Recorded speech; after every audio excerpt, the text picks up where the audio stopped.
Professional wrestling is the one true sport.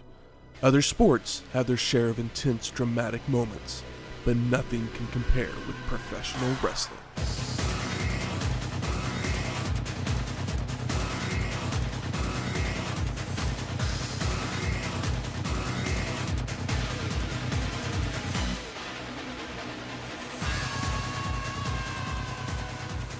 Welcome to Wrestling History X, where three friends come together to talk about the stories behind the matches. I'm Matt. I'm a Yo Manshi. And I am Michael Waffle Street. Welcome to episode 232, Starrcade 1996. Not your typical warm, fuzzy holiday special. Not at all. A wonderful, surprising line reading. I enjoyed it. Wow. So this is the final pay-per-view of 96, eh? Final one. We're here to tie a bow on it, guys. Good God. Tie a bow on it or hang ourselves with that bow. I guess we'll find out. You never know with the Starrcade. You never do know with a Starrcade. So this is the 14th annual Starrcade, produced by WCW. We've watched 14 of these guys. Yeah, you have. Can you believe we've watched 14 Starrcades? So yeah, it means we've watched 12 Manias? Yeah. Because there's two Starrcades before the first Mania. Mania 13 coming in 97. Coming in hot. It's just insane to me. Yeah. But this would take place on December 29th, 1996, from the Nashville Municipal Auditorium in Nashville, Tennessee, with an attendance of 9,030 people. Hey, it's a good crowd. More than last time. Well, more than WWF last time. But less than the WCW show. World War III. Yeah, World War III. Yeah, I'm trying to remember what this building looks like. I feel like I enjoyed the look of this building, and it felt pretty filled up. But 9,000 people in a municipal auditorium. This is not a basketball I think it's arena. like a 10,000 seat arena, probably. Yeah. Not bad. But we are in Nashville. Yeah, we are. So Shane, did you do what you do? Oh, sweet Lord. Did I? Here we are, back in Nashville, Tennessee. We've been here a few different times. We brought some different snacks. I know we've done a biscuit. We've done cocktails. Oh, that biscuit was so good. Wasn't it? I had that biscuit in mind as I was choosing today's, but this one's good, but I think the biscuit was better. I don't even know why I said I think. The biscuit was better. Went to a place here in Oklahoma City known as the Waffle Press Company. Waffle Press Co. to be exact. As I've mentioned before, the official sandwich of Tennessee is the Elvis. It's a popular snack that I don't know if he came up with or if it was just something that was Made famous. Made famous by the King. But it is typically a sandwich that consists of peanut butter, bananas, bacon, a little bit of honey. In this case, it is all spread out and drizzled and whatnot over the top of a waffle. Which seems like an even better way to. Oh yeah, I mean eat this thing. It's less messy. I will admit that because it's a knife and fork version instead of pick up a biscuit sandwich and take a bite and try and keep stuff from falling out of it. Oh yeah, I wonder what how Elvis ate this on a sandwich. Did he eat it on a biscuit? Did he eat it on white bread? Probably white bread. Yeah. I can see him being a white bread kind of guy. White bread seems like that would be less of a mess. I'd think so. Yeah, but, biscuit would be crazy. I mean, it's the king, so he may have had white bread made out of biscuit dough for all we know. Who knows? He looked like biscuit dough towards the end. We have however you pronounce it, Liege waffle. What is a Liege waffle? It's like a fancy version of a fancy way of saying Belgian waffle. Okay. Is that like a place in Belgium? I believe so. I think it's a city. Yeah. But yeah, it's not as thin as your typical waffle would be. Like you go to Waffle House. It's a little sweeter than a Belgian waffle because of the pearl sugar. Oh. Well, there we go. So the dough is much thicker than your usual waffle batter, which we discussed because I was like, you're going to need a fork to cut through this. Yeah, it's not a knife to cut through it. It's not a crispy on the outside, warm, soft, and dreamy on the inside. And touch-wise, it's literally what it is. Yeah. And then it's got peanut butter smeared on it, sliced bananas, some bacon crumbles, and then it's just drizzled with honey. I mean, it's got that sweet, salty, savory, extra sweet from the pearl sugar, and then the honey, and yeah. I went ahead and had them pick me up a Dunkin' coffee on the way with it because A, I love my coffee, and B, it just sounded like it would be the right thing to drink with this. So. Yeah, definitely. Probably a very good choice. But yeah, I've never been to the Press Waffle Co. before, but I'm going to have to go back and try some of their other stuff because they've got Absolutely. chicken and waffles. They've got one that was called the House Waffle, strawberries, cookie butter, Nutella, and house-made whipped cream. They've got a chicken and waffles. They've got one called the Southern Belle that has lemon curd, fresh blueberry, house-made whipped cream. Oh, that'd probably be delicious. That's the one for me is lemon anything. Although the strawberry one sounds nice, but cookie butter and Nutella sounds a little like overkill, guys. What are we doing here? I'm sure it's delicious, but Living it's just in like, America, it's like, damn my it. God. Pickle. Yeah. They've got the Cristo, which is a waffle sandwich stuffed with Black Forest ham, smoked turkey, melted white American cheese, and berry jam inside of our golden Liege waffle. Yeah, whatever happened to the Monte Cristo? I feel like it was You find it still in diners and yeah, stuff. feels like it was like an Applebee's or Bennigan's thing you saw like in the 90s all the time. Who doesn't? Bennigan sounds more correct. I know Beverly's had one. I want to say, where else did I see one? It's a monstrosity that I would be embarrassed to order, but I have had one as a kid and it was great. Oh, yeah. They've got one called the Happy Camper, which is like a s'mores themed one. Interesting. Fire toasted mini marshmallows, chocolate syrup, and cookie butter, aka liquid graham crackers, on top of our golden Liege waffle. You've got the American, which is a golden Liege waffle smothered with melty cheddar cheese, bacon crumbles, maple syrup, and topped off with a fried or scrambled eggs. Or you can build your own. Marshmallows and scrambled egg, please. And lemon curd. And lemon curd. And they've got an ice cream sandwich. Sounds like they got just a whole bunch of everything right Yep. there. Well, we have All chicken and waffles. waffles and then a bunch of sugar. So if you are ever in Oklahoma City, give them a try. I'm going to do what I do and take a bite on the microphone because why not? Here we go. No real sound effects from that one. And now I won't be able to talk for like a minute because of the peanut butter. Don't worry about that. But something that would happen right around the same time, Starrcade 96, The Adventures of Pete and Pete would air its last episode the day before. Probably my all-time favorite television show. I'd say probably time for me to take another bite of this waffle. Cause, Oh, Shane. It's so good. I mean, it was a good show, but I didn't really watch much of it because I was 19. Yeah. And I will say that it holds up incredibly well, as it was adult humor, but not in like a gross way. It could be enjoyed by adults and children alike. Still, I'm so mad that they've never released it fully on DVD. They have not. I have the first 2 seasons on That's DVD. that's only. They never did the third, but I have all. I haven't pulled the trigger on it, but there's somebody on Instagram who sells. They basically package old bootleg stuff, but they call it the Slime Tyrion collection, and they have. It looks like the packaging they do is like really nice, but they have. I think it's like $30, but it's all 3 seasons of Pete and Pete. Nice. And I've meant to purchase it, but have not because you have to like DM them or whatever because it's technically illegal to just open a store and sell Bootleg stuff, Pete bootlegs. But they're doing the Lord's work. So if you can track down this show, I would highly suggest giving it a shot. It's also kind of a Like I say, if you don't want your stuff pirated, make it available. make it available. exactly. But I mean, yeah, if they put out if Nickelodeon ever did put out the 3rd season on DVD, I would have had all 3 of them. But shows, of course, there's a lot of nostalgia for me, but I feel like that even if you've never seen it, it would probably still bring up some nostalgic feelings of just being a kid in general.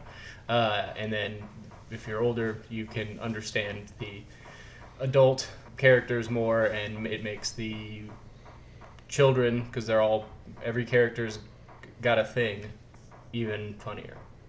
Incredible soundtrack as well. Incredible theme song. A lot of like famous people have cameos in the show. Debbie Harry, Iggy Pop, believe Steve Buscemi shows up at some point. I think Iggy Pop plays one of the characters' fathers. It's been a while since I watched. But yeah, there's an incredible amount of character actors and famous people that show up in the show.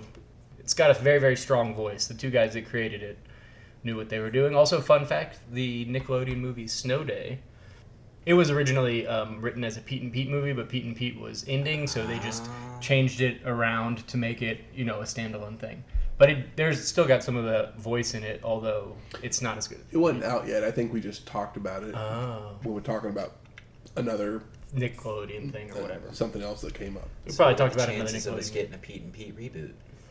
Probably not. I think the two guys, the two They do a brothers. podcast Yeah, they do a together. podcast. I've never listened We talking to it. Pete and Pete or the creators? Pete and Pete Pete. and Okay. I'm sure that I feel like it's one of those shows that's got a big enough cult following that they probably do like fan weekend stuff. It's the only thing I remember older Pete doing after that show was Slackers, where he has a scene where he sings to his or with his own little Pete-ness.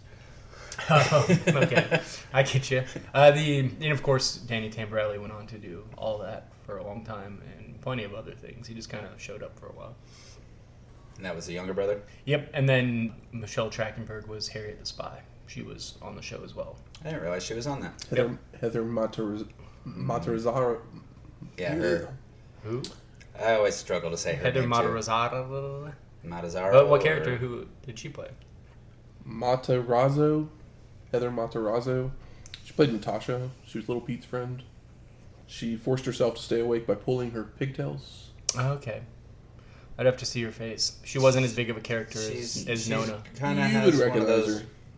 She's kind of been a fugly character in a lot of shows. Oh, yeah. She was DJ's friend and / girlfriend on Roseanne. She was in Scream. She played Jamie Kennedy's little sister. I know exactly who that is. I Welcome can to the picture her. Dollhouse was her. Oh, yeah. The House Bunny. I never saw Houseman. Welcome to Dollhouse. Welcome to Dollhouse, good movie. Mm-hmm. A little upsetting. Yeah, Welcome to Dollhouse. That was her big break.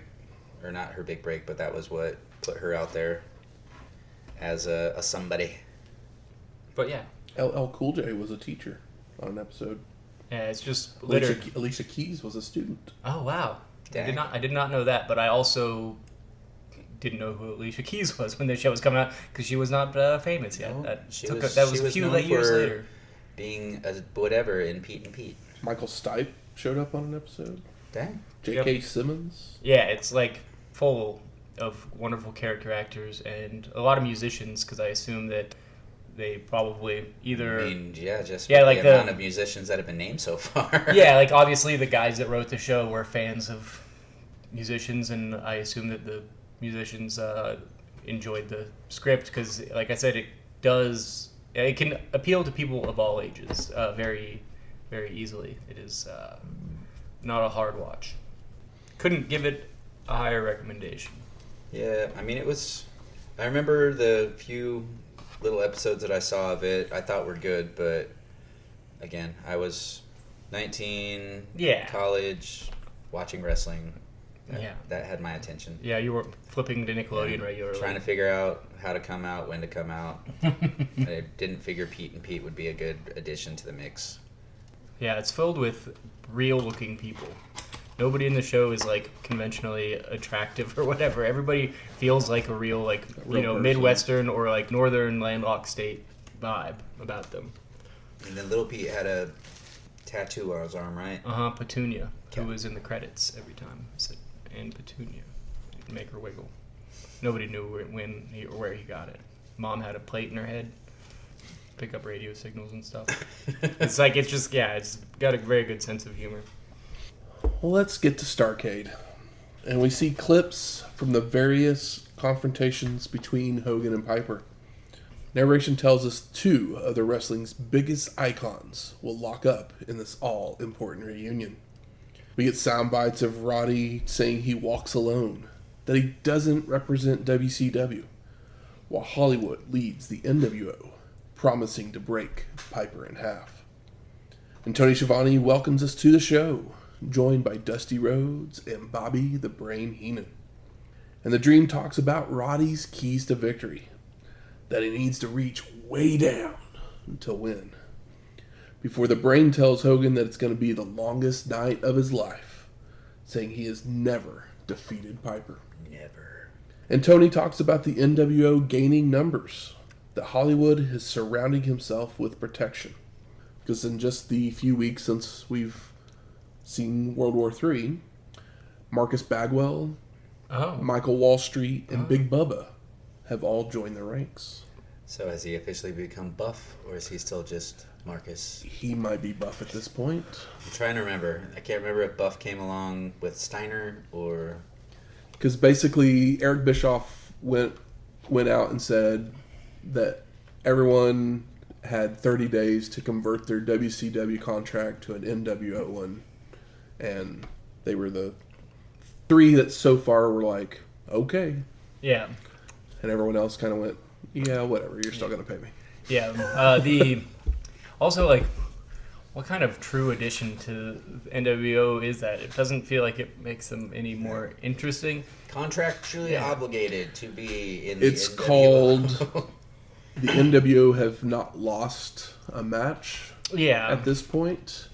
And so they need some people to put in matches to lose. Yeah, and the other guys aren't going to do it. Correct. Their contracts say they don't have to. Yeah, and I feel like it's interesting because on this show, like, I don't remember seeing them in any NWO stuff at all. But I guess they're the TV's NWO. And TV's NWO. Must be on They're the B team. TBS Saturday night. Mm-hmm. So we go to our first match. Ultimo Dragon with Sonny Onoo versus Dean Malenko in a title unification match for the WCW Cruiserweight Championship and the J Crown Championship. 8 belts. 9 belts. And of course, Mike Tenay joins us on commentary. That's right. As our competitors go through a feeling out process to start. Dragon takes over with some kicks, only for Dean to respond with a back suplex and holds to wear down Ultimo, until he escapes to deliver a snap suplex for a 2 count. Dragon then applies a half crab before transitioning into an STF, but Malenko powers out to send Ultimo running the ropes, leaping over an attempted monkey flip to smash Dean's head into a turnbuckle. Malenko retaliates by whipping Dragon to a corner where he goes to leap up and over the charging Dean, but the man of 1,000 holds shoves him off to the apron before forearming out to the floor. Malenko goes for a baseball slide, only for Ultimo to avoid and body slam Dean down, before returning to the ring to fly out with a tope suicida. And today tells us that the winner of this match will be facing Jushin Thunder Liger at the Tokyo Dome, while they roll back into the ring for Dragon to drop some elbows for a 2 count. Crazy that this American WCW show is selling up to January 4th match with, a very big star. Malenko fires back with a vertical suplex and a sunset flip for a near fall, but Ultimo responds with a neck breaker and working the back of Dean, until Dragon is stunned by another back suplex. Get him, Dean. And Malenko nails a release German for a 2 count, before going to work on the legs of Ultimo, with holds, shin breakers, and a drop kick to the knee. And Dragon is able to make the ropes to force a break.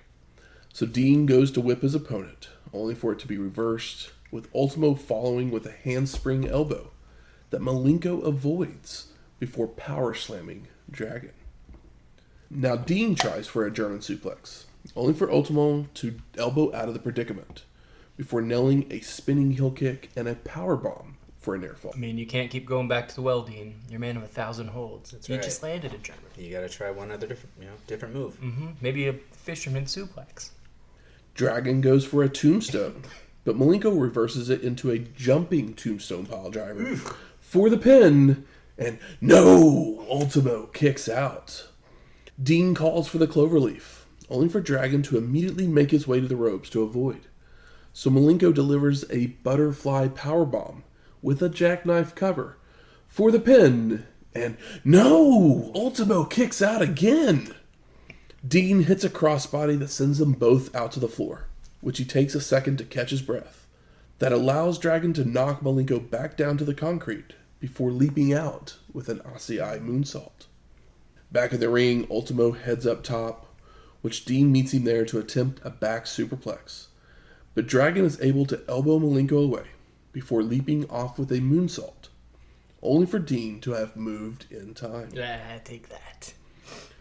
Ultimo grabs his knee in pain, so Malenko locks on the Texas Cloverleaf in the middle of the ring until Sonny Onoo hops on the apron, causing Dean to drop the hold.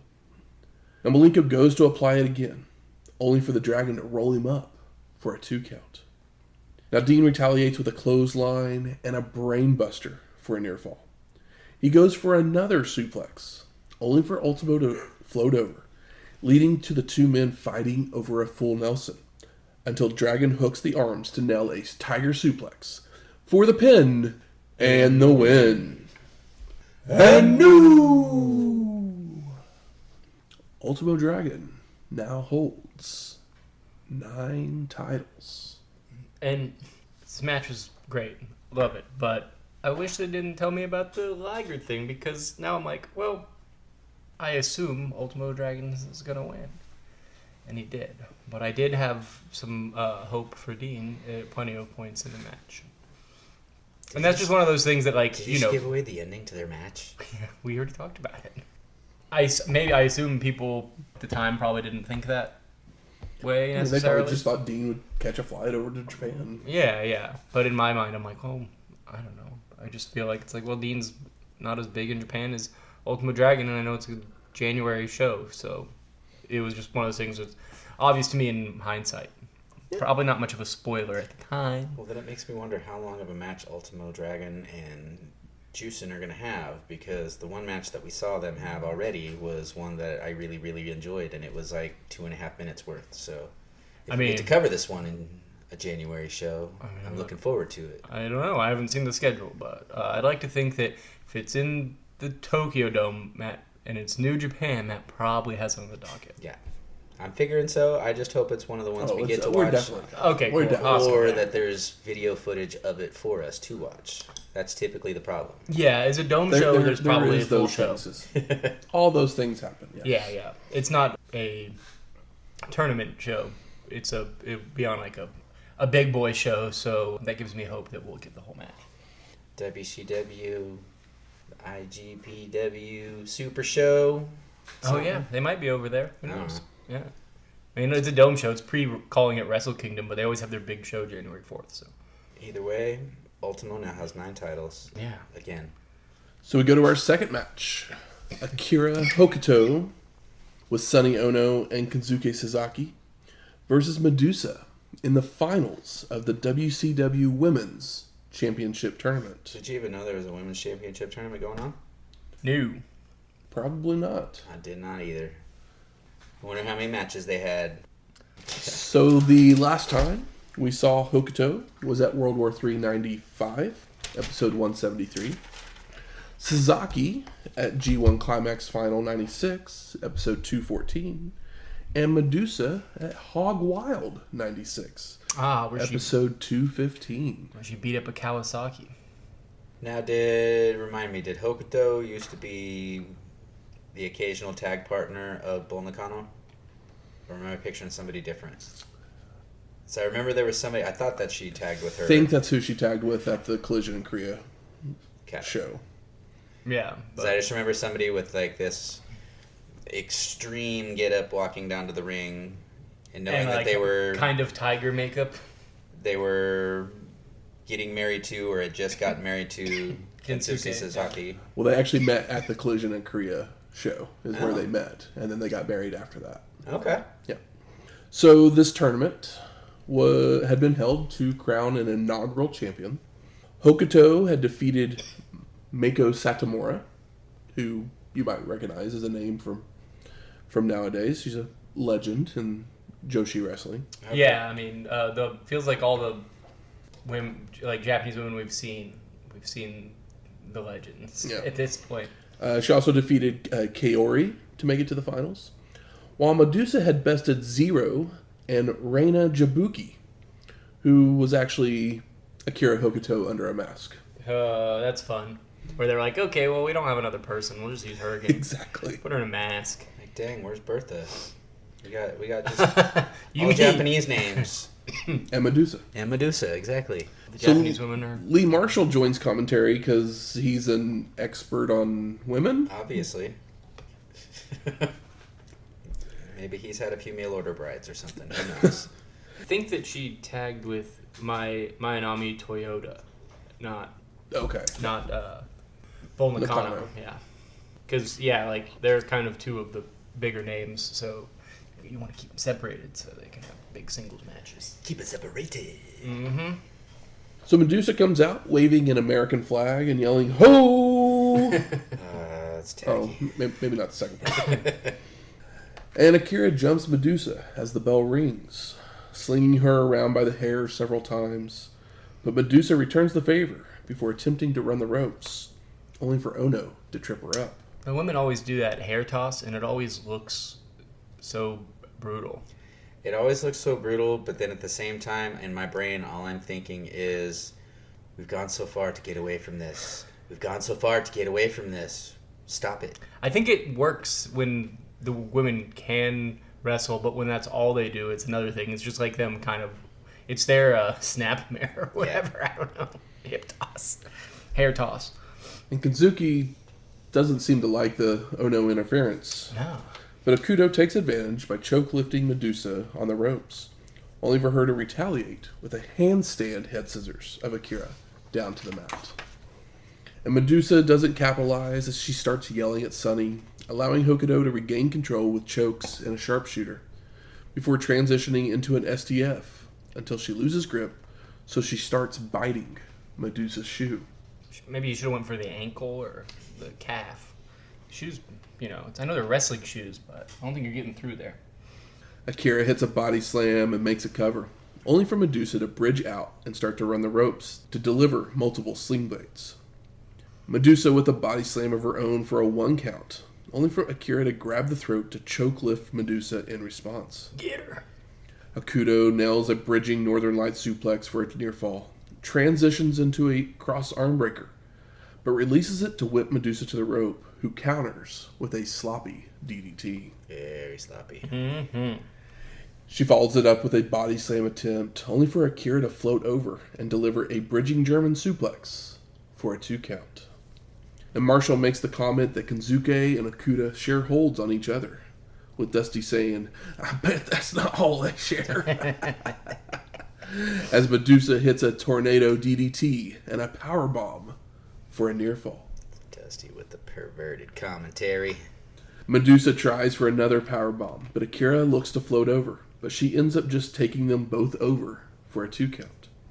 Hokuto goes for several kicks, which Madusa shoves away, catching Akira for a bridging German suplex for the pin, and no! Hokuto kicks out.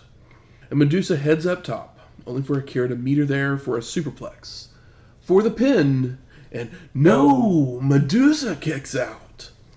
And Hokuto now climbs, but Madusa drop kicks her out to the floor, with the ref starting a 10 count, allowing Onoo to run in with the Madusa's flagpole to whack her in the back. Breaks it right over her back. Akira climbs back up to the top and comes back in with a missile dropkick, followed by a Northern Lights bomb for the pin and the win. And new! Post-match, Kensuke still isn't very happy, yelling at Sonny for all of the interference. She didn't want to win it this way. Or maybe she did. But he didn't want her to win it that way. We know that for sure. I think Kensuke forgets that she's the heel in this match. Yeah. He's an honorable man. Tony then sends us to the CompuServe room, where a WCW employee is typing what Diamond Dallas Page says. He says, "It's not yoga, it's DDPY." While DDP blows cigar smoke in his face. And the employee asks Page for his thoughts on Eddie Guerrero, with DDP calling it a stupid question, because everyone already knows my thoughts. Good God!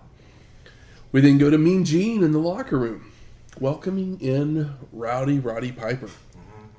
And Okerlund recaps how we've gotten here, saying Hogan has stirred up a hornet's nest. I mean, yeah, it's Piper. And Roddy just laughs and begins rambling about singing like a vulture, calling himself a midget compared to Hollywood, because he's 6'7". He continues with, will his match be a walk in the park? Yeah, Jurassic Park. Dinosaurs. Before taking offense to people implying that they are the only icons of wrestling, name-dropping Dusty Rhodes, Strangler Lewis, and Gorgeous George. Ah, what a face move and a nice nod to our, past stars. Piper says he's a man in a dress and can call it that because he's tough enough. And then he carries bagpipes because a piano would be too heavy. This is Piper. He never knows what he's gonna say, but he goes out there and even no matter how little sense it makes, it doesn't stop from being fun, or you think twice about it where you're like, ooh, he miffed that one. It's like it's all energy. He could say anything he wanted. He continues that he's had a hard life. He has 6 kids. He left home at 13. But he's not given up. Piper keeps going with, of course it's the season gettings. That's tidings in reverse. Okay. Like I said, doesn't have to make sense. Followed up by saying it's better to give than receive. So he gives the camera a hip thrust. He also claims if you put Hogan's ego in Roseanne's bra, then put it on your head, it would be a yarmulke. And Mean Gene asks about the hip, but Roddy doesn't speak. He just starts hopping on one leg and then out of frame like a bunny. It's so wildly unhinged. We've all seen Piper promos, but it's Piper unhinged. It's not Ultimate Warrior unhinged, yeah. Which I also appreciate in a different way. I like his Warriors promos more than his matches. So we go to our third match. Jushin, Thunder, Liger versus Rey Mysterio Jr. Come on, guys. Our first 3 matches with names like this, that's all I ever want. Yeah. And we haven't seen Jushin since the J Crown tournament in episode 213. And since then, he's also had surgery for a brain tumor. Damn. Yeah, I don't know that I'd known that before about the brain tumor, but they let us know on commentary, and I was like, Jesus. I literally looked at Cage Match. He only was gone for like a month. That 2-minute match in the J Crown tournament, and then he was out for like a month, and then came back and like that was tag league. Damn, that thing must have been just like chilling on the top or something. Not a tumor. Yeah. I was just like, that's insane. Yeah. And Mike Tenay is back to help commentary for this one. And the 2 men shake hands before they trade holds and takedowns until Liger starts to control with a stalling suplex and a powerbomb. Jushin tries for a pop-up powerbomb, only for Mysterio to counter with a pair of hurricanranas to take Liger out to the floor. Now once Jushin gets back to the apron, Rey attacks again with a shoulder block and tries to bring Liger in the hard way, only for it to be reversed, sending Mysterio crashing out to the floor. Now Jushin powerbombs Rey once again outside the ring before taking the action inside, where Liger takes Mysterio to the top turnbuckle. But he's shoved off, allowing Rey to leap off with a missile dropkick that Jushin just sidesteps. Yeah. This is Joe's inspiration. And Liger continues the punishment with a tilt-a-whirl backbreaker and a surfboard, before going for a vertical suplex, only for Mysterio to float over and nail a German suplex and a standing moonsault for a 2 count. Now Rey delivers a DDT and a split-legged moonsault for a near fall. He follows it up with a springboard dropkick before working the back with a reverse chinlock. And Mysterio releases the hold for another springboard, but Jushin catches him in mid-air with a dropkick, followed by a released German, a half crab, and a dragon screw leg whip, which Dusty just thinks is a funny name for a move. What was that, a dragon screw? He always gets a kick out of these moves having a name. He's like, well, there's only 7 wrestling moves, guys. What are we talking about? Liger continues with a kapoo kick, but a reversed whip allows Rey to deliver a monkey flip and a spinning heel kick. He then charges into a corner, where Jushin places him on the turnbuckle and attempts a show tie, only for Mysterio to block and leap off into a head scissors. A reversed whip sends Ray over the ropes to the apron, with Liger charging in with a baseball slide that Mysterio leapfrogs back into the ring to avoid, before nailing a dropkick and an Asai moonsault out to the floor. And as they're climbing back in the ring, Ray springboards into a leg drop onto Jushin caught on the ropes for a 2 count. And Mysterio tries for another in the middle of the ring, only for Liger to move in time and head up top for a flying headbutt for a near fall. Flying headbutt? Come on, man. Maybe that's how he got rid of his tumor. He knocked it out of his ear.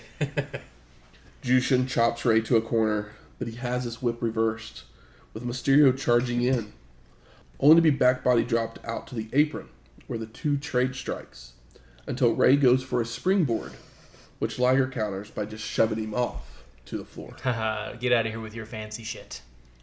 And Jushin climbs to the top, but Mysterio knocks his feet out from under him, allowing Ray to attempt a springboard Rana, only for Liger to shove him off again to the mat, followed by another kapoo kick. I love that Liger just starts, quasi-bullying him. It's like, enough of the flipping around, man. I'm just going to push you down. Jushin would then nail a Liger bomb for the pin and the win. God damn it. I love Jushin Liger. I love that everything he does seems so, sure-footed. He's not the biggest guy, but he seems like somehow dense and sturdy, and everything he does looks so crisp and has a weight to it. And he does flashy stuff, but it's not typically for the sake of it being, it doesn't feel like it's for the sake of it being flashy. It just, what a treasure. Agreed. So we go to our fourth match. Chris Benoit with Woman versus Jeff Jarrett in a no DQ match. And the hits just keep on coming. So the story behind this match was that even though Ric Flair had endorsed Double J as a horseman, the Crippler still disagreed. Also, Woman, by this point, had all but admitted that she was married to Kevin Sullivan, but had told him that it was over. And Benoit and Woman had been spending more time together, which caused the rest of the horsemen to feel the Crippler was distracted. So Rick's the only one that's allowed to get some, Rick's the only one to hang out with Woman outside of the ring. Yeah, Rick's the only one that's allowed to, I was going to say something vulgar, but he's the only one that's out there allowed to get some. But I guess Rick will take a different lady or ladies each night, whereas Benoit, he's a one-woman kind of guy. Yeah. And also, they work together. So the bickering, Rick's just loving him and leaving him and going to the next town. It's different.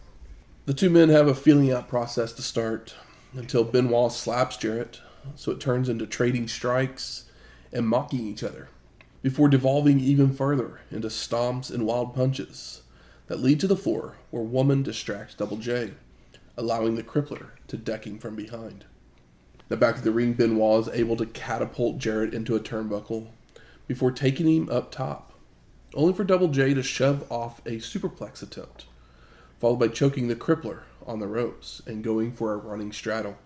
But Woman moves her man out of the way just in time. See, she's a good woman. Benoit hits a clothesline for a 2 count before just tossing Double J out to the floor, where the Crippler takes advantage of the lack of rules to dump Jarrett into the front row. And after the two trade dumping the other into a guardrail, they head back into the ring, where Benoit delivers a back suplex for a near fall. The Crippler applies a sleeper to take Double J down to the mat, using leverage for more pressure, but Jarrett rallies to escape with a back suplex of his own. And Benoit telegraphs a back body drop, allowing Double J to roll him up for a 2 count, before hitting a turnbuckle smash, but after a reversed whip, the Crippler charges into a boot. So Jarrett then goes for a second rope elbow drop, only for Benoit to get his boot up into Double J's chin. The Crippler lights up Jarrett with turnbuckle smashes and chops, but it seems to just fire up Double J to deliver a drop kick for a near fall, followed by a belly-to-belly overhead suplex that sends Benoit out to the apron. And the two fight over a suplex, with Jarrett finally getting him up for a rubber band slam, followed by a figure 4 attempt, only for Woman to prevent it by raking Double J's eyes, allowing the crippler to roll out to regroup. And Arn Anderson makes his way down the aisle, but he passes right by Benoit to stand in Jarrett's corner. The tension. And the crippler rolls back in, and the two trade strikes, with Double J hitting a back body drop to send Benoit out to the floor, with Jarrett giving chase, only to be head slammed into the apron. The two men continue to brawl around ringside when Conan and Hugh Morris would run out to attack Woman, but she fends them off with kicks to their dungeons of doom. And Double J rolls the crippler back into the ring, while Kevin Sullivan has climbed in as well with a wooden chair to smash over Benoit's head. And oh, does it explode. Before Double A stops Jarrett from getting into the ring with a DDT on the floor. The Enforcer then rolls Double J into the ring, but he ends up with his arm draped across the crippler for the pin and the win, with Anderson looking on very confused. I know. Anderson was just trying to be tricky. Post-match, Arn blames Woman for the Horseman loss before leaving to the back. A Mean Gene tries to stop Double A for an interview, but he just blows right past Okerlund. And Jarrett and Benoit do the same, but then Mongo and Deborah come out. I like how everybody that walked by kind of did their own, I'm not talking. And Gene asks about the state of the Horsemen, thinking the group could go up in smoke, with Michael answering with some unintelligible yelling about hook 'em up and something about a mosquito. Yeah! God, Mongo, I hate him. I hate him! He's a stinker. Steve continues speaking about running people out of Chicago with a bus ticket and an apple in their hand, before telling the crippler that Woman's got him out of his mind, that they fed Double J to him on a platter, and he lost.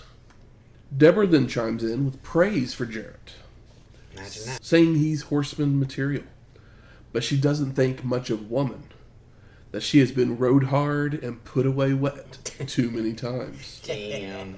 which causes Mean Gene to almost drop his mic. Yeah. Deborah then wants to talk about herself, knowing that all the men wanted her under their Christmas tree, that she is too much woman for any of them, and that she only has eyes for her Stevie. And Okerlund really thinks that the Horsemen are in trouble. Shivani then sends us to a video package about Sting that includes distorted sound bites and footage of the Stinger's recent behavior. And we see Lex Luger and Rick Steiner give interviews saying they don't understand what he's doing. Why is he attacking people? Is he NWO or not? That's the question on everyone's mind. He's wearing the black and white. He's dressed like NWO. Yeah, a true testament to the concept that sometimes less is more. Yep. So we go to our fifth match. The Outsiders of Scott Hall and Kevin Nash with Syxx versus the Faces of Fear of Meng and Barbarian with Jimmy Hart for the WCW World Tag Team Championships. Are these Faces of Fear jackets new? I just noticed they had cool ring jackets. I was like, oh, those are neat. I don't know if I'd seen them before. I don't remember. Me neither. Just figured I'd ask. But you know what I did notice? What? The champs came out first. Foreshadowing. I got, like those are the slight things you can do for somebody that reads too much into wrestling, probably at the time and now, where I'm like, how much would I love to see the Outsiders fucking get pinned? And now it feels like it might be an option. Meng and Hall started off with the Tongan landing a short arm clothesline, chops, and tossing Scott around the ring, only to charge into a boot, allowing Hall to nail a second rope bulldog. Meng comes right back with more chops and a boot to the gut, before bringing in Barbie, but Scott just spits in his face, followed by tagging in Nash. And the Barbarian's taken to the corner with knee lifts and elbows, but he retaliates with a back elbow on a Kevin charge in, followed by chokes and chops, which brings the ref in to separate the two, allowing Nash to deliver a cheap shot when Barbie turns to confront Nick Patrick. And Meng jumps in the ring with a clothesline, and the Faces of Fear get to clubbering, but they telegraph a back body drop. So Kevin hits a double noggin knocker, only for us to all know that that's a mistake as they return the favor. No. With a double headbutt and a Barbarian side slam for a 2 count. Yeah, Barbarian is an honorary man of the island. That's right. He's shrunk a few head or two. Mm-hmm. Barbie then comes off the second rope with an elbow drop, only for Nash to move in time, allowing him to nail Snake Eyes, followed by a Hall clothesline from the apron. And Kevin uses his boot to choke Barbie in a corner, so Patrick backs him up, allowing Scott to hit another clothesline from the apron. And Hall's tagged in to keep up the attack when Meng would grab at him, dragging him back towards their corner, allowing for more double-team clubbering, when Barbarian would send Scott to the ropes, where the Tongan would hit him with a forearm to the back of the head, sending Hall stumbling right into a kick of fear from Barbie for a very slow 2 count. I hate to see it, but this is good. This is very nice. Meng returns to drop Scott with a pile driver for a near fall. Barbarian with a power bomb for another slow 2 count. Faces of Fear with an inverted atomic drop kick of fear combo before Barbie goes to a nerve hold.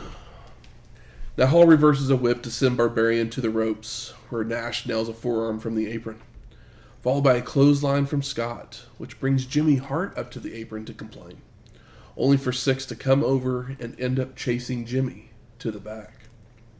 And Barbie has regained control with another nerve hold, only for Hall to escape with a back suplex, allowing him to make the crawl for the hot tag.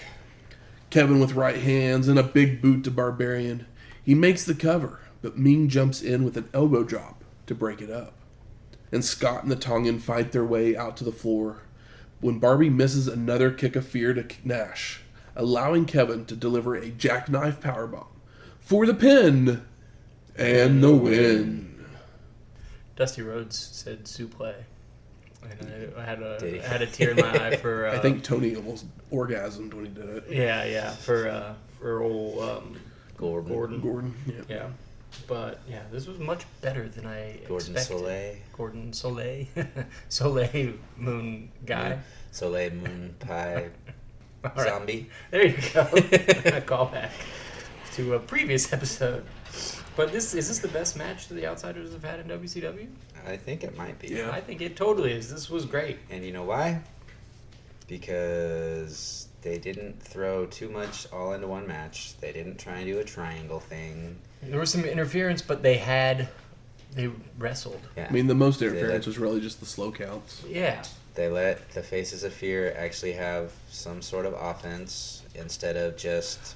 Scott Hall bumped his ass off in this match. Yeah, absolutely. I mean, it's fucking Meng and Barbarian. He has to have some kind of respect for these guys. And these guys are big enough to be able to pick him up and put him down, like, safely. And we know that they can, because they're consummate professionals. It's like they heard our sighs and eye rolls 27 years Yeah. early after we reviewed the last match that they had. Yeah, and also it's like, well, like they probably have a lot more respect for these guys than the Nasty Boys. They're afraid of me. Yeah, they should be. But yeah, the fucking 5 matches into Starrcade. No stinkers. No stinkers, yeah. No stinkers, man. Don't jinx us. Fucking, I know. I'm just excited. Ted DiBiase's backstage with Hollywood Hogan, Vincent, and Miss Elizabeth. I love the NWO flags in the back. It's like, oh no, this is our show. Ted says Piper got what he wanted, but he will regret it, before Hogan claims he told his friends in California that he already won on Pacific time, so they don't know yet, causing Roddy's kids to cry in their soup. Hollywood hoped Piper wouldn't show up, and he wanted to tell the fans that Roddy ran for his life. But he saw one of his snot-nosed kids backstage, so he must be there, despite being a skirt-wearing woman. And Hogan promises to celebrate Hollywood style because it isn't Roddy Piper Day, before saying he refuses to do movies with Stallone or Arnold because he does things his own way. Thunder in Paradise 2. Yeah. Starring Jean-Claude Van Damme. Yeah, like you don't want to... Steven Seagal. Yeah. It's like you don't want to work with Schwarzenegger or Stallone. Come on. I think it's because you worked with Stallone once and he said, no thanks. Yeah. I'm good. Yeah, it's like, yeah. I'd rather work with Dolph. He said, that doesn't work for me, brother. It's too American. I need an angry Russian. Or as Stallone would say, Pretty good. Pretty good impersonation. hey. So we go to our sixth match. Diamond Dallas Page versus Eddie Guerrero in the finals of the WCW United States Championship Tournament. I'm not mad at this lineup here. Yeah. So the story behind this match was that WCW had vacated the title with Ric Flair being out. Like we said last time, he had Injury. couldn't defend it. Yeah. The Giant still had the belt though. So WCW made a new one and proceeded to have a tournament to crown a new champion. And DDP had defeated Jeff Jarrett when the Outsiders had distracted him, followed by a bye to the finals after Arn and Luger had fought to a double countout. And Eddie had fought his way through Conan and Chris Benoit to make it to the finals. Look at that. Eddie's obviously the working babyface over here as DDP, got that cheap buy. So they started off by exchanging shoves, chops, and takedowns until a dropkick sends the fight to the floor, where Guerrero whips Page into the railing, only for DDP to retaliate by ramming Eddie headfirst into the ring steps. DDP drags Guerrero up to the apron to deliver some more forearms, but a snapmare by Eddie takes Page back out of the ring. And DDP's rolled in, with Guerrero returning as well with a slingshot senton for a 2 count, before working the arm, with Page trying to escape with hair pulls to no avail. So Eddie returns the favor to knock DDP back down. And the ref begins to admonish Guerrero, with Page charging in, only for Eddie to sidestep, sending DDP tumbling out to the floor, where Guerrero falls out with a slingshot Biscotto. Then back in the ring, Eddie goes for a 10 count worth of punches. But Page counters with a hot shot across the turnbuckle and a pancake slam. I love that. I love that when they just pick their legs up and walk out, but dump them back into the post. It's, classy and intelligent. DDP continues the punishment with stomps, suplexes, and an ab stretch with leverage, but then telegraphs a back body drop, allowing Guerrero to go for a sunset flip. That Page stays up and punches down on absolutely nothing, as Eddie has moved in time, Too quick for you, DDP. rolling up DDP for a near fall. Now Page comes back with a swinging neck breaker and another ab stretch with leverage, when the ref catches him this time, sending DDP into an argument with him. And once Page turns his attention back towards Guerrero, he gets rolled up for a 2 count, but DDP retaliates with a clothesline and a whip to a corner, charging in with a shoulder block. Page tries for another, but this time Eddie moves, sending DDP shoulder first into the ring post, allowing Guerrero to fire up with right hands, European uppercuts, turnbuckle smashes, and a vertical suplex for a 2 count. And Eddie continues with a back suplex before heading up top for a frog splash, only for Page to move out of the way. Now DDP hits a power slam for a 2 count. He continues with a gut buster before heading up top, only for Guerrero to fall into the ropes, causing Page to crotch himself. And Eddie climbs up for a hurricanrana, but he's shoved off to the mat, only to land on his feet, so Guerrero is able to catch DDP leaping off the ropes with an inverted atomic drop. Nice. Before rolling Page up for a near fall. Eddie, with a pair of backslides that get more 2 counts, goes for a head scissors, only for DDP to counter into a sit-out powerbomb for the pin, and no! Guerrero kicks out. Close one. Page tosses Eddie hard into a corner, which he bounces right back for the 2 men to bump heads, leading to a double KO, with Guerrero falling out to the floor. And the Outsiders and Syxx make their way down to ringside. And with the ref distracted, Hall jumps in to the ring to drill DDP with the Outsider's edge. And Eddie has made it back to his feet, where he climbs up to the top rope to deliver a frog splash for the pin and the win. And new! Post-match, Guerrero celebrates until he sees the NWO on the outside. He didn't know. And they decide to take Eddie out as well. But he fends them all off with drop kicks until the numbers become too much, allowing Hall and Nash to hold Guerrero while Syxx nails some kicks. And the Kid also takes the new U.S. title belt. So the NWO still has all the belts, but no champions. Jerks. I love this shit. They didn't want to put DDP on his back clean, and DDP, he's the heel, but fans are behind DDP. It also helps cement the DDP face turn. Yeah. Because he's kind of been tweener, and now with his NWO storyline, basically, they're going to move him into the face territory. Yeah, it's been a long time coming. Rocket on his back. Yeah, great shit. And, gives Eddie a win. Eddie looks strong the whole time, and even looks strong against the NWO until it becomes a game of numbers, but he really gets his shit in. Yeah, damn. We're firing on all cylinders here, and I'd like to point out that, there's all these fucking idiots in the crowd wearing NWO shirts. There's a kid with a homemade t-shirt that just says 100% WCW. It's like a homemade shirt, and I'm like, hell yeah, dude. This guy knows what's up. Nice. Fuck these geeks. So Tony then talks about the NWO buying time to promote their pay-per-view. The NWO Sold Out. And this was the show that they got for winning War Games. And the commercial that they threw it to has been removed from the network. Okay, yeah. Most likely because there is a bleeped fuck in the promo. Uh-oh. That's weird. Who did it? I mean, that's the only reason I can think of. Yeah, it could be a music thing. It's literally just the NWO music. Oh, okay. So it's the same stuff we've been hearing. Huh. Yeah. Yeah. That's weird because I had both versions, so I went and checked it out. Yeah, out of curiosity. Weird because I think that with the network, whenever they edited these shows, they probably just had a bunch of different people doing it, and there was probably some discretion on what people chose to do and what not to do. Because there's some ECW shows where people curse even on the network, and sometimes it's beeped and blah blah blah blah blah. So it's probably just something where it's obviously not a one-man job, and I'm sure that there's not one person combing through all these shows. No. Sometimes people miss stuff, or sometimes they don't know or don't know who to ask. People. Yeah, so makes sense. We then go to our 7th match, The Giant versus Lex Luger. So the match gets going with a long lockup, with the Giant just shoving Lex off. But then Luger responds with forearms, only to be continuously shoved off until the big man nails a running clothesline.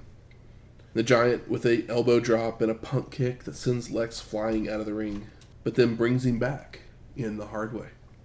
The Giant focuses his attack on the back with forearms, stepping on him, and whipping Luger corner to corner. But he ends up telegraphing a back body drop, allowing Lex to rally, going for a body slam, only for the weight to be too much, causing the big man to fall on top for a 2 count. The Giant hits another elbow drop, a headbutt to the gut, and a running straddle across the ropes. Sends Luger to a corner and charges in with a crossbody, only for Lex to move, leaving the big man atop the turnbuckle.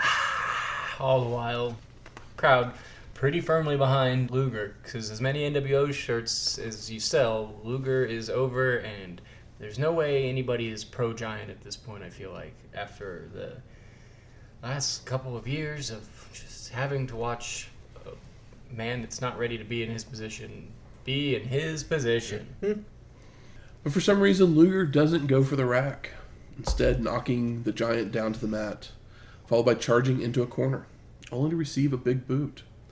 The big man then goes for a dropkick, but Lex avoids and fires up with clotheslines, right hands, and a reverse neckbreaker, for the pin. And no, the big man presses him off onto the ref. Ref bump. Nick Patrick then comes running down to the ring while Luger body slams the Giant Anybody but him. before picking the big man up into the torture rack.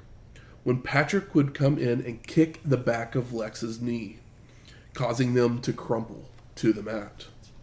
Luger grabs Nick and shoves him out to the floor as Sting makes his way to ringside, all while Lex gets the Giant back up into the rack. Syxx then jumps in the ring with a spinning heel kick to again knock Luger and the Giant down to the mat. And Patrick and Syxx help the big man back to his feet.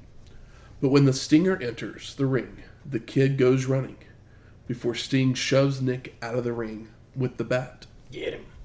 And the Stinger drops the bat in the middle of the ring before grabbing both Luger and the Giant to whisper something to them. And then he just leaves. Some sweet nothings for the boys, and he's out. The two men fight over possession of the bat, with Lex gaining control after a low blow to the Giant, before just beating him down with the baseball bat. Lex makes the cover as the ref wakes up to make the count for the pin and the win. Yeah. Post-match, Lex celebrates with the fans while the Giant holds his head in pain. And Tony and Heenan say that Hogan hung the big man out to dry, only sending Patrick and Syxx, but not Hall, Nash, or even Hollywood, came out to help. Yeah, where was Buff? Where was whoever Wall else? Street. Wall Street. There we go. Bubba. There's one other one. Where's all these guys? Yeah, I mean, yeah, I'm loving Sting's an agent of chaos. Love the, like, this is the first real NWO loss. It is the first NWO. Yeah, it's so good. Happy for Lex, and yeah, this was booked well. And yeah, Lex was in like full position to use the bat and still be a babyface. Yeah, and he won with all the odds against him. Jeez, what's the deal? What's going on? What's so special about Starrcade '96? With Q-tips? Yeah, but yeah, Lex and Sid really doing the Lord's work at the end of '96. But how long will it last for either man? So we go to our 8th match. Hollywood Hogan with Ted DiBiase, Vincent, and Miss Elizabeth versus Roddy Piper. And Michael Buffer makes our introductions. So let's get ready to not have a championship match. Yeah, it's like champions out first, but it's not a championship belt match, so it's foreshadowing. They led people on that it was going to be a title match, but never in any of the advertising or even the announcers talking about it Did they say it? did they ever say that it was going to be for the belt. Yeah, I kind of assumed it. Then when this started, I was like, I kind of realized I was like, okay, well, it's just this like grudge match. Piper came back for a grudge match. Piper never said anything about the belt. Yeah, and we don't know. I mean, the contract signing also makes sense here because they're not playing it off like Piper is in the WCW. They're playing it off like Piper's here For himself. Yeah. But the reason they never specifically ever said that it wasn't was they were worried that there's not a title match, then people wouldn't buy the pay-per-view, basically. Obviously, they've never seen WrestleMania. Yeah, I mean, with Roddy and Hogan, you don't need a belt. I mean, you don't, but I can see why people wouldn't buy a pay-per-view if there's not going to be a championship match. Yeah, that's true. But, I mean, we haven't seen Roddy in so long. He's an icon and not the only one. What about Strangler Lewis or Dusty Rhodes? Or, That's right. What would they do? Gorgeous George. Old George's Gorge. So Hollywood ends up sending Vincent and Miss Liz to the back with the belt, and then he stalls around ringside to start.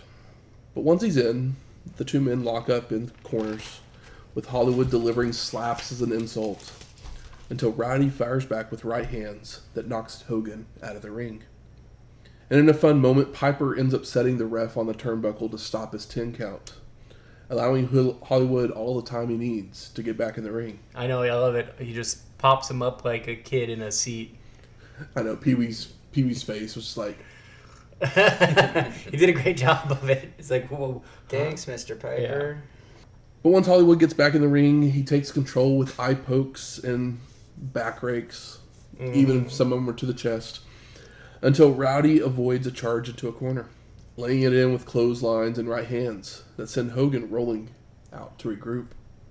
Back in, Piper grabs a side headlock and just doesn't let go, as Hollywood tries to fight out of it.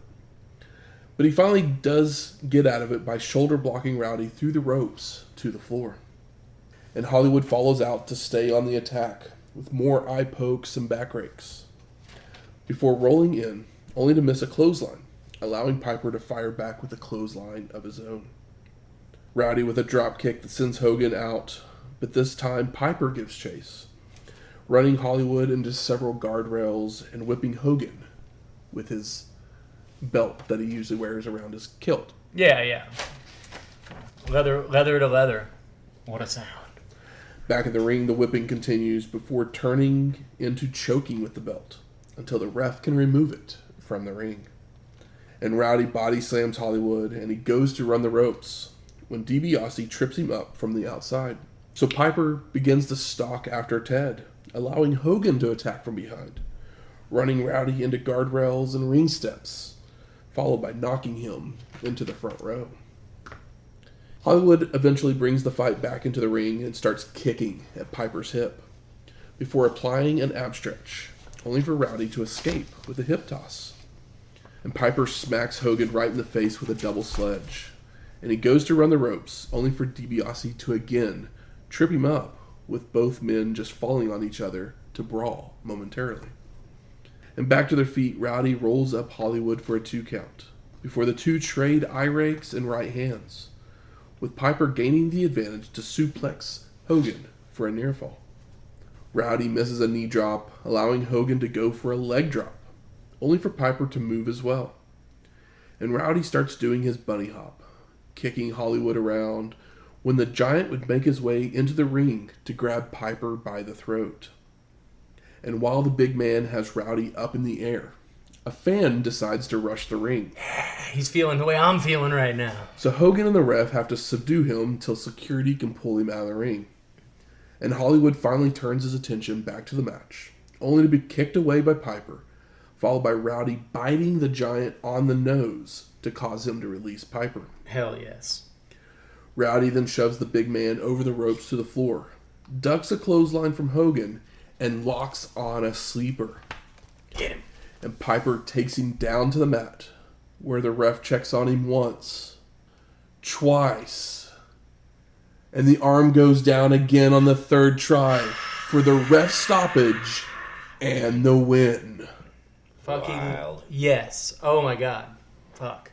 I was so nervous this whole match that Hogan just got Roddy to come back to do the job. And it makes me feel so good that he didn't have to. Rowdy celebrates as fireworks go off, with the Giant walking off to the back, when the outsiders arrive. But Piper fends them all off before escaping out of the ring to head to the back, passing by the big man, who's just staring down the NWO. He feels ostracized. Hogan, Hall, and Nash then stalk after the Giant down the aisle, when the big man starts yelling at them, asking where they were during his match. And Hollywood just tells him that he dropped the ball, but the Giant disagrees and leaves. Hogan then demands Vincent bring him his belt, that he's still champion, with Shivani mocking him for losing the match. But Hollywood holds his belt up, yelling, "Non-title, Piper, I killed you," spitting on the lens as we go to credits. I love it. Hogan looks like a fucking geek at the end of the show. Mm-hmm. And Paul White learned that crime doesn't pay. WCW got 2 big wins over these fucking dick bags. And I couldn't be happier. Couldn't state it enough. Roddy didn't do the job. And Hogan passed out on him. You could say that pin would be better or him actually tapping, but if you choke a man out, you choked a man out.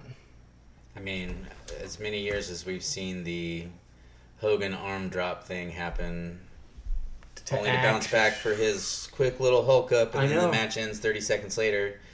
It was very reassuring and refreshing, and all of those other rewords. It was perfect. It was like the first time Hogan didn't do the thing. I mean, obviously, he doesn't quite do that as Hollywood Hogan, It's but almost like the Hogan that we've watched in Japan that we all like, oh, this is a good one. It's like he made an appearance in WCW on this. Yeah, he was taking suplexes from Roddy Piper. Not taking... And it's one of those things, too. It's nice to know that he actually, I assume, respects Roddy Piper, because he's not just going to bump for anyone. You better respect Roddy. I mean, obviously. He wouldn't have this shit without Roddy. Yeah. People wouldn't have reacted the same way to Hogan versus anybody else back in 1984. So I ask you, gentlemen, what are your overall thoughts of Starrcade 1996? I stand corrected. There is a good Starrcade. What a fucking show. It's like, yeah, top to bottom, nothing on the show sucks. I was nervous I was waiting for the bottom to fall out. Really good, and much like World War III, I was waiting for that halfway mark to hit, and then just be like, for the last hour and a half of the show. But no, they pulled the rug out from under me, whatever, and got you excited about wrestling. Is this the best Starrcade, top to bottom? Yes, I believe easily. so. Like, this is a must-watch show. It's great. I don't know if I have any negative things to say, really. There's variety, all of the schmaz, interference stuff makes sense. It's storyline. Yeah, it's storyline stuff. And it's all like the psychology of it all is it's not completely overdone. sound. Yeah, completely sound. There wasn't, they kept the stupidity to a minimum, and everything flowed as we always hope it would. I mean, best Hogan match in a very long time, best Outsiders match in WCW for both men. A great 6 matches to start the show. Yeah, and then even Lex and Giant was good. Lex got what we needed, and the Giant is interesting now. Yeah. And 2 NWO losses. And big losses. Absolutely. Goddamn. Good. Where's the smart marks at? All right, fuck you. I think it's time we smark it up. So what are some of the best moments of this show? I don't know if there's any bad ones.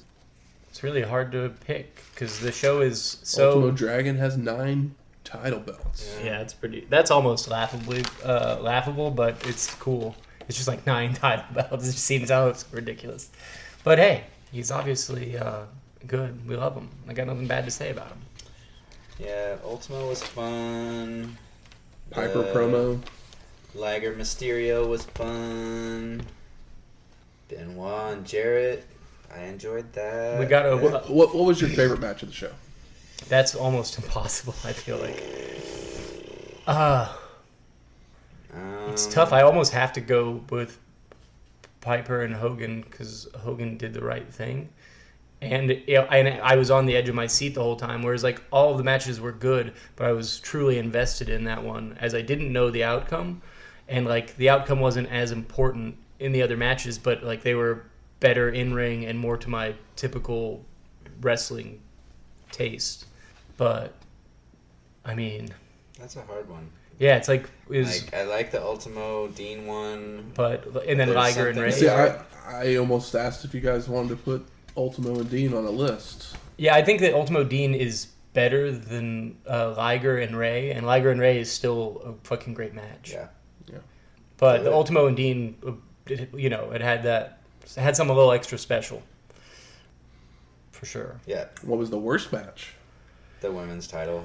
I mean, yeah. And it was still good and nice to see. And then, the women's title one, just because there was no build up to it really whatsoever. It was just like, oh, here we go, we're having a women's championship match. One of my... I mean, there was that one botch that kind of messed up the flow of the match a little bit there at the very end. Yeah, it did. But. Yeah, sadly, there was a lot of Madusa showing in this match and not much Alundra. It's like she She lost She's only wrestled probably like 5 times in the last year. I'm Yeah. like, you can't really. You're lucky that she's kept in as good a shape as she has. It made me feel bad for her just because We know she can be great. even though And she was good. I wasn't a huge fan of what she wore in WWF.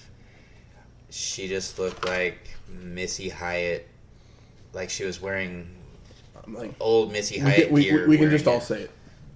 Yay for boobs, but those are way too big. Yeah. Oh, yeah. One thing that I really, really loved that is not by any means important, but Akira Hokuto's walk to the ring gear is insane. Fucking awesome. It's so cool. She looks like something out of like a sci-fi movie.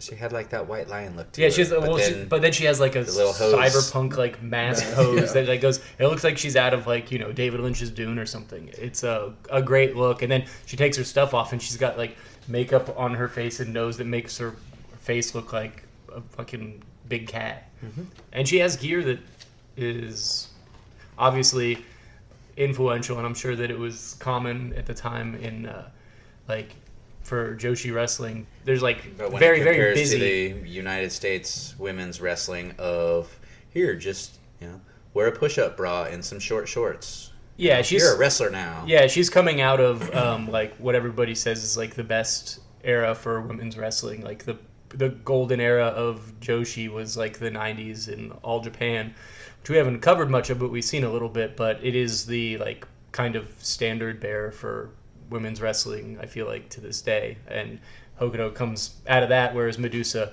has been working very little, and I think she did a good job considering. But if this was Akira Hokuto versus like Miami Toyota or something, we would have got a completely different looking match. Oh, absolutely.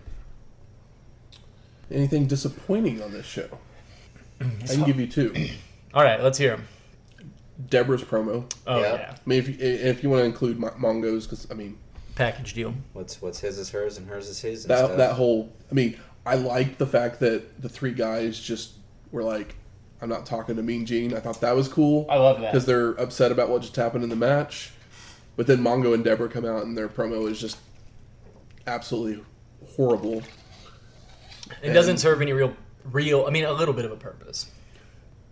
And the second thing is the NWO coming out at the end of DDP and Eddie. Like, I know what it sets up, which is cool. Yeah.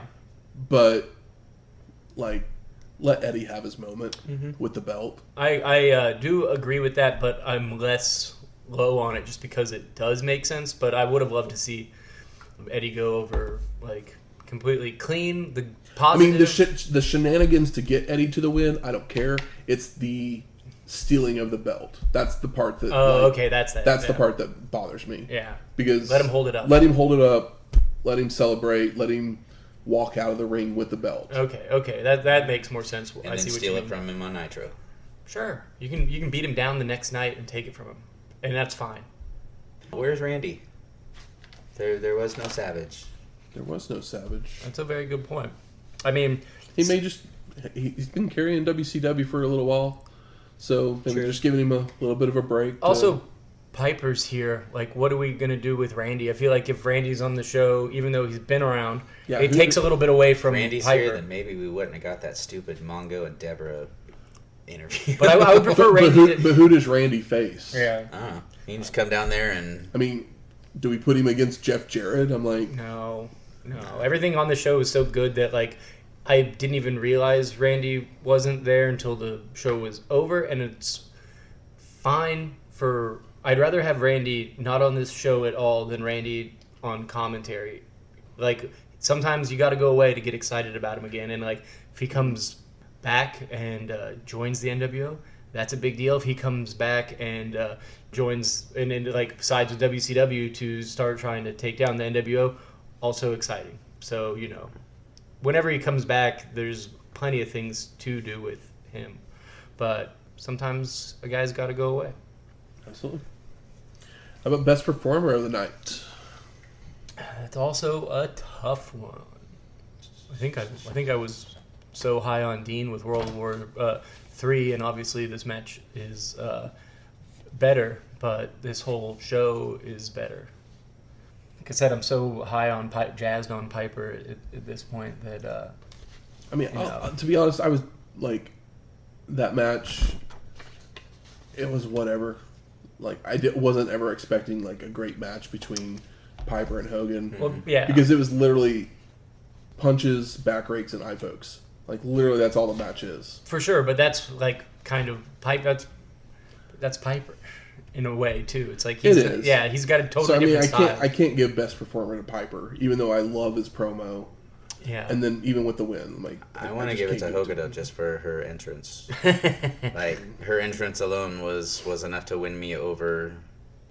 Yeah, just I think because it was that majestic. I think Eddie was great and was feeling himself in that match, and it came across in his face. And Eddie was great in the match, and then fending off the NWO at the end, like he looked like the guy. Yeah, he did look. He looked like he's always been good, but he felt like a guy. It feels like they've always treated him well in WCW too. Like we were surprised the first time he kind of showed up, and like they let him last to like Final 6 or whatever in World War III in '95. Like we were completely shocked that he was still there. So I mean, they're not booking him poorly by any means. So it's a slow go filled with smaller wins, and here's a big one. Would have been nice if he could have celebrated it, but we covered that. How about most surprising? I mean, Piper won. Piper won. Yeah, really thought that we truly know or that Piper won without like some more shenanigans than what there was. No, basically. The shenanigans were, like I said, this might be the show with the best use of shenanigans and storytelling to justify outcomes, like where you like can't really poke too many holes in it.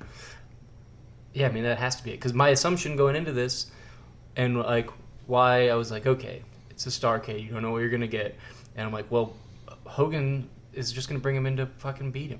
It's just like your assumption, knowing what you know about Hogan. That's literally what you think. Yeah. So like doing that, not letting that happen, and then the rest of the show being pretty fucking great. Mm-hmm. It's the cherry on top. Absolutely. Even if Piper lost, this would still be a must-watch show because of everything that happened before it. But now it's mandatory. I feel like. Is this? Do you know if this is widely considered the best Starrcade? I don't know. Yeah, me neither. Just curious. I mean, obviously, that's just, opinion is opinion. But I feel like top to bottom, this one I will not forget. And when people say, what's a good Starrcade, I imagine this one will come to me first. 4 is the worst. This list here says Starrcade 88 is number 1, 86 number 2, 83 is number 3. I mean, people are going to love the 80 ones. Yeah, for sure. That's totally understandable. 87, 92, 96 is listed as number 8 of the 18. Huh. Maybe it's just On recency this bias, specific but site I'm like, anyways. damn, what a show, top to bottom. And it might be one of those things where we just came off But of that's the like entire show as well, too. Let's see. a pretty abysmal World War III. They could have been, they could have been worse, but that does. And we watch these things, and just like we've been taught for the last handful of months that the NWO doesn't fucking lose, and the NWO got some chinks in the armor now. Making their way to the ring. It's trivia time. This week the category is Survivor. I'm a survivor. I'm not gonna give up. I'm not gonna stop. I'm gonna work harder. I'm a survivor. Yay. My favorite category. We're going to go back and forth naming wrestlers Jesus Christ. that we have covered in 1993 and 1994. Oh, brother. There are only 322 of them. God damn it, dude. Why are you doing this to us? Thought we were all friends. And Michael, you get to go first. Trying to decide. I guess I gotta save obscure ones for later, because we can all say things like Hulk Hogan. Is that your selection? Oh, yeah. Okay. Shane? The Undertaker. Sting. Luger. Ric Flair. We'll go with Cactus Jack. Okay. The British Bulldog. Okay. Vader. That's correct. Bret Hart. Absolutely. Shawn Michaels. Okay. Owen Hart. Yes, sir. Stunning Steve Austin. Yep. Flying Brian Pillman. Yep. Too Cold Scorpio. Too Cold is in there. Wonder where you got the idea for that one. The Macho Man Randy Savage. There he is. Okay, I was like, 2 years. Mr. Wonderful. Paul Orndorff, yes. Love him. Rick Rude. Yes. Ron Simmons. Yes. Butch Reed. Are you telling me that Butch Reed didn't wrestle between 93 and 94? 10 points to Shane. Oh my god! See, I couldn't remember for sure. I can't believe I fucked that up so bad.